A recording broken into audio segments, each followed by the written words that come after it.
एक गांव में सावित्री देवी नाम की सास रहती थीं, तेज, चतुर और थोड़ी लालची भी। उनका बेटा मनोज शहर से एक सुंदर, सीधी सादी लड़की सरिता को ब्याह कर लाया। शादी के अगले दिन से ही अजीब चीजें होने लगीं। सरिता जहां बैठती, वहां जमीन पर चमकने लगता।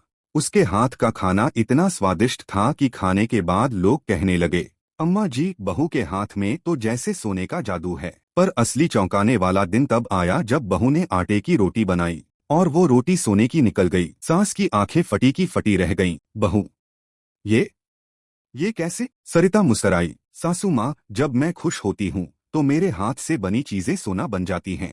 ये मेरे मायके की देन है।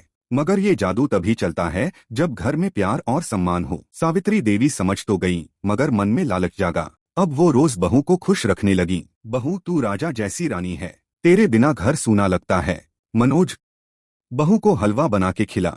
और बहू खुश होकर रोज कुछ ना कुछ सोने का बना देती। सोने की चप्पल, सोने की पूड़ी, यहाँ तक कि सोने की बिंदी। लेकिन एक दिन बहू दुखी हो गई, क्योंकि सासू माँ ने गुस्से में कुछ बुरा बोल दिया था। उस दिन उसका बनाया खाना भी काला पत्थर बन गया। सावित्री देवी ने सीखा, प्यार से बहू को रखो, तभी सोना मिलेगा, नहीं तो पत्थर भी नसीब नहीं होगा। अब सावित्री देवी और सरिता दोनों मिलकर गांव की औरतों को सिखाती हैं, हर बहू में सोना होता है, बस उसे प्यार और इज्जत से चमकाना पड़ता है।